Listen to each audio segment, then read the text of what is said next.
የአዲስ 1879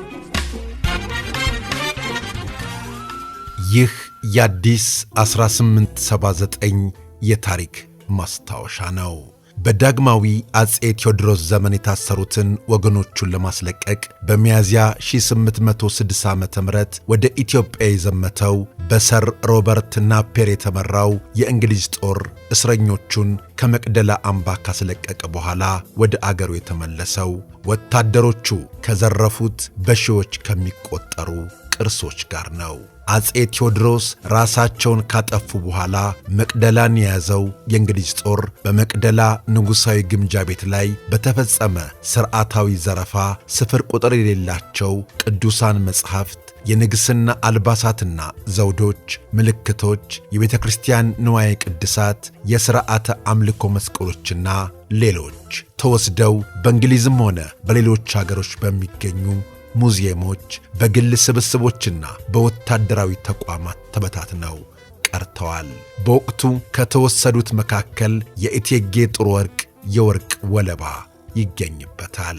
በመዝገበ ቃላዊ ፍቺው ወለባ የጌጥ ስም እንደ እንዝርት ተበጅቶ በወይዛዝርና በመኳንንት የራስ ጠጉር ውስጥ የሚሻጥ ወይም ሻጥ የሚደረግ ነው።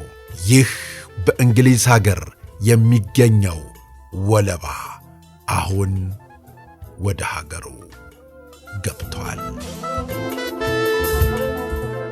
ይህ እጅግ ረቂቅ የሆነ ወለባ ወይም የፀጉር ጌጥ በ19ኛው ክፍለ ዘመን ከነበሩትና እስከ አሁን ድረስ በሕይወት ከቆዩት የኢትዮጵያ ንጉሣዊ ጥበብ ውጤቶች መካከል አንዱና ብርቅየው ማሳያ ነው። ለቤተ መንግሥት ልሂቃን ተብሎ የተሠራው ይህ ጌጥ ለጌጣጌጥ ብቻ ሳይሆን በኢትዮጵያ ቤተ መንግሥት ውስጥ የማዕረግና የሥልጣን መገለጫ ምልክት ሆኖ ያገለግል ነበር።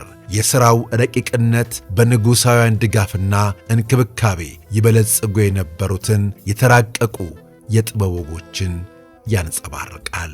ይህንን ኃይለ ቃል በባሕር ማዶ የሚገኘው ሮያል ኢትዮጵያ ትረስት በመባል የሚጠራው የኢትዮጵያ ንጉሣዊ በጎ አድራጎት ባላደራ ማኅበር ያስተጋባው ከ150 ዓመታት በፊት ከመቅደላ የተዘረፈውን የእቴጌ ጥሩ ወርቅ የወርቅ ወለባ መመለሱን አስመልክቶ ነው። የታሪክ መዝገቦች እንደሚጠቁሙት ወለባው በእንግሊዝ 33ኛው ክፍለ ጦር ውስጥ ዋና የቀዶ ሕክምና ሐኪም ከነበሩት ከጄምስ ሲንክለር ጋር የተያዘ ነው። ሲንክለር ንጉሠ ነገሥቱ ካረፉ በኋላ እቴጌ ጥሩ ወርቅ ከልጃቸው ልዑል ዓለማየሁ ጋር በነበራቸው የመጨረሻ የሕይወት ቀናት አብሮ እንደነበረ ይታመናል። ሲንክለር እቴጌ ጥሩ ወርቅን በሕክምና ሲረዳቸው እንደነበረና እቴጌይቱ በግንቦት 1860 ዓመተ ምህረት ሲያርፉ አብሮ እንደነበር ይነገራል። ወለባው በዚያን አጋጣሚ ሊወሰድ እንደሚችል ግምት አለ። ይህ የ19ኛው ክፍለ ዘመን ወርቃማ የእቴጌ ጥሩ ወርቅ የፀጉር ማስያዣ ወለባ ከወራት በፊት በሮም ለጨረታ መቅረቡን ያወቀው ሮያል ኢትዮጵያ ትረስት በመባል የሚጠራው ማኅበር በሮም ከሚገኘው በርቶላሚ ፋይን አርት ጋር ባደረገው ድርድር መሠረት ቅርሱ መጋቢት 18 ቀን 2018 ዓ.ም የኢትዮጵያ ቅርስ ባለሥልጣን ተረክቦታል። ለመሆኑ እቴጌ ጥሩ ወርቅ ማን ናቸው? እቴጌ ጥሩ ወርቅ ውቤ የሰሜን ግዛት ገዢ የነበሩት የደጃዝማች ውቤ ኃይለ ማርያምና ከትግራይ መሳፍንት ወገን የሆኑት የወይዘሮ ላቂያ ልጅ ሲሆኑ ኢትዮጵያ በለውጥ ሂደት ውስጥ በነበረችበት ወቅት የአጼ ቴዎድሮስ ሁለተኛ ሚስት ሆነዋል።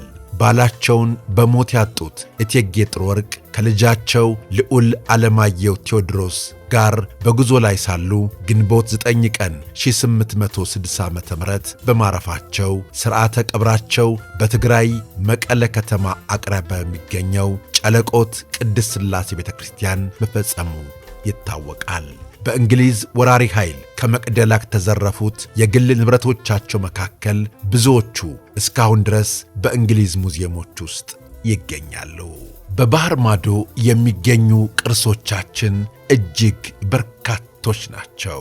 በርካቶች ናቸው። ቅርሶቻችን እየተመለሱ መሆናቸውን እየሰማን እንገኛለን። ሆኖም ግን አንዳንዶቹን ተመለሱ ከመባል ውጪ አይተናቸው አናውቅም። ስለዚህ የተመለሱት ቅርሶች እንድናያቸው ይደረግ። አለበለዚያ የማናያቸው ከሆነ እዚያው ይቀመጡ እንላለን። ቤተሰቦቻችን እናንተስ ምን ትላላችሁ? የሚሰማችሁን ስሜት አድርሱን። ስለ አብሮነታችሁ፣ ስለ ወዳጅነታችሁ ከልብ እናመሰግናለን። አዲስ 1879